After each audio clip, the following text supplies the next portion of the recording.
Сәлем достар, психобум арнасына қош келдіңіз.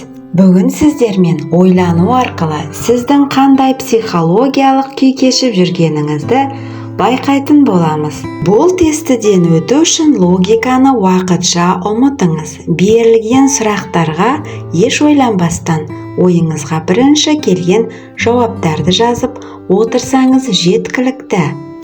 Қызықты психологиялық тестті жіберіп алмау үшін арнама тіркеліп, өз пікіріңізді жазып, қоңыраушаны басып, лайгыңызды аямай баса кетіңіз. Қазақша контенттің дамуына өз үлесіңізді қосыңыз. Сіздің қолдауыңыз мен үшін өте маңызды. Ендеше бастайық. Бірінші, елестетіңіз, сіз біреумен орманда келе жатырсыз. Ол кім болуы мүмкін? Екіншіден, сіз орманда келе жатырсыз, жақын тұстан аң көріп қалдыңыз. Ол қандай аң болуы мүмкін? Қандай келбетті аң? Соның бәрін елестетіңіз. Үшінші, ол аңмен бетпе-бет жолыққанда сіздің әрекетіңіз қандай болады? Төртінші, орманмен жүріп келе жатып, ашық алаңқайға қарай шықтыңыз, ал ол жерде сіздің арманыңыздағы үй тұр. Оның көлемін қалай сипаттап берер едіңіз? Бесінші, сіздің арманыңыздағы үй қоршалған ба? Алтыншы, үйдің ішіне одан ары ас бөлмеге кіресіз.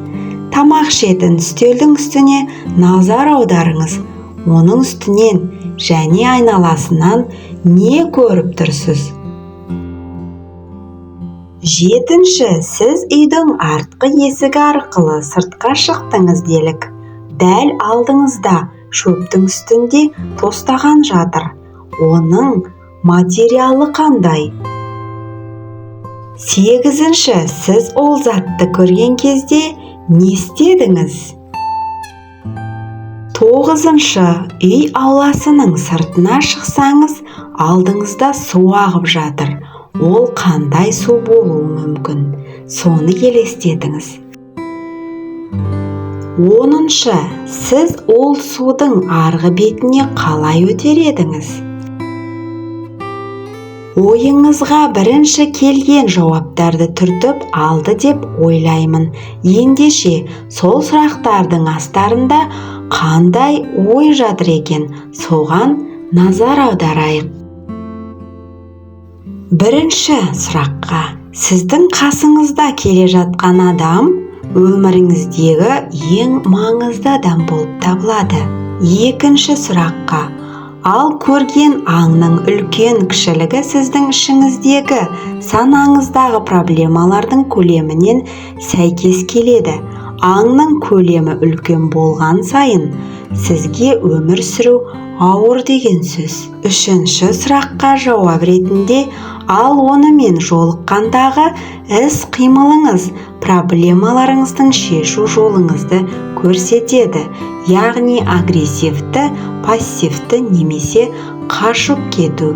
Төртінші, үйдің көлемі, амбицияңыздың көлемі. Егер ол тым үлкен болса, өмірден өте көп нәрсе күтетініңіз анық. Бесінші сұраққа жауап, егер арманыңыздағы үй қоршаусыз болса, сіз ашық еркін адамсыз. Қоршалған үй ішкі әлеміңізді құпия сақтайтыныңызды, басқалардың да өміріне рұқсатсыз кіріп кетпейтіндігіңізді білдіреді. Егер ас бөлмеде адамдарды тамақты елестетпесеңіз, үстелде ештеңе болмаса, сіз іштей бақытсыз жансыз. Жетінші, материалдың сапасы сіздің отбасыңызға деген қарым-қатынасыңызды білдіреді. Шыны ыдыс немесе қағаз стақан, онда отбасыңыз үшін алаңдауға негіз бар. Ал тостаған темір не фарфор болса, сіз уайымдайтын ештеңе жоқ деген сөз.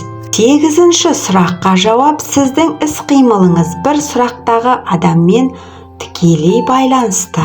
9-шы сұраққа жауап: судың көлемі сіздің сексуалды тәбетіңізге байланысты. 10-шы сұраққа жауап: арғы жағаға қаншалықты су болып өтсеңіз, сіздің өміріңізде жақын қарым-қатынастың соншалықты маңызы бар деген сөз. Психологиялық тест арқылы ойыңыздың психологиялық жағдайын анықтай алдыңыз ба? Егер де сізге тест ұнаған болса, арнама тіркеліп, өз пікіріңізді жазып, қазақша контенттің дамуына өз үлесіңізді қоса кетіңіз. Сіздердің қолдауларыңыз мен үшін өте маңызды. Келесі шығарылымдар тек сіздер үшін. Сіздермен бірге Психобум арнасы.